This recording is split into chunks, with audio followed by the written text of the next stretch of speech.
Hey guys, another day, another video na naman tayo. So for today's video, gagawa nga tayo nitong mini hardbound notebook at saka nitong tracing workbook nga. Kagabi ko pa nga sana ito i-upload, kaso nga lang, di na talaga kaya mag voice over kasi naantok na nga yung mami dyan nyo. Pero bago nga nyan, i-flex ko lang itong mga bakulaw kong pusa na nakikididi na naman dito sa mga kapatid nila. Tapos ayan, tingnan nyo yung nanay, no choice siya. So ito, balik nga tayo dito. Nakapag-print na nga tayo dito ng ating pang-cover sa ating hardbound notebook. So print ko siya sa A4 size na photo sticker. So coffee yung gamit ko. And syempre, ayan, lalagyan nga natin siya ng photo top. Glitter naman yung ginamit ko dito. So sa isang A4, ayan, dalawang cover na yung magagawa natin. Yung front at saka back na nga. After ko nga malagyan ng photo top, kinat ko lang siya. And ito, gagamit nga tayo dito ng chipboard dahil hardbound nga yung gagawin natin. So yung size ng ating chipboard guys, yung kapal niya is 2mm. So A6 size nga pala ito. So mini hardbound siya. So kasyang-kasya ito sa maliliit na bag. And nilabas ko na din tong pangmalakasan ko nga na ruler. So ito talaga yung ginagamit ko kapag gagawa nga ako ng mga hardbound. Pero kung expert ka na nga, yung iba nga hindi na nga gumagamit nitong ruler. Pero dahil hindi naman tayo expert, so ayan, ginagamitan ko talaga ng ruler. Baka kasi mamali nga ako sa pagkat. And ayan, gumagamit lang ako nitong squeegee para maidikit nga natin itong sobra nga dyan. And after noon, ayan, tatakpan nga lang natin itong brown.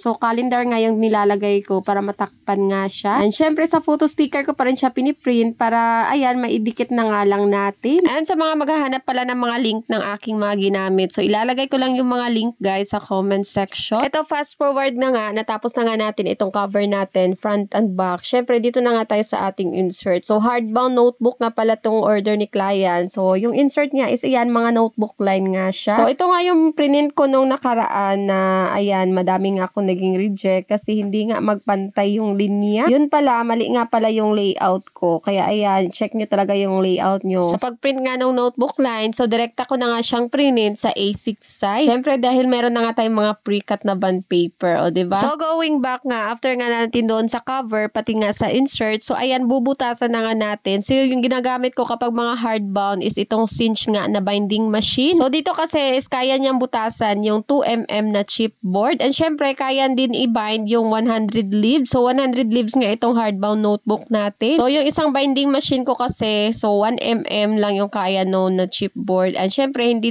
na din kaya doon yung 100 leaves nga. So, after nga natin siyang mabutasan, so ito, nilabas ko lang itong double loop wire ko. So, yung ginamit ko dito is yung malaki na. So, 7/8 na size ng double loop wire. And ayan, finesse ko lang siya. And ito na yung finished product natin. Ang cute nga, kasyang-kasya ito sa maliliit nga na bag. And sa mga gustong mag-order, ayan, i-direct PM nyo nga lang ako. So, after nga natin doon sa hardbound notebook, next naman is itong tracing workbook nga. Gabi pa nga lang, na-i-print ko na nga ito. Kaya, ayan, kinabukasan, tinapos ko na nga siya para ma-ship ko na din kaagad. Maisama na nga kasi shipping days nga. O, diba? So, yung wire naman na ginagamit ko dito is 14.3 yung size nga niya. And 100 pages na din pala itong tracing workbook. Yung bond paper na ginamit ko dito is 100 GSM. And yun lang muna for today's video. See you sa ating next video. Bye-bye!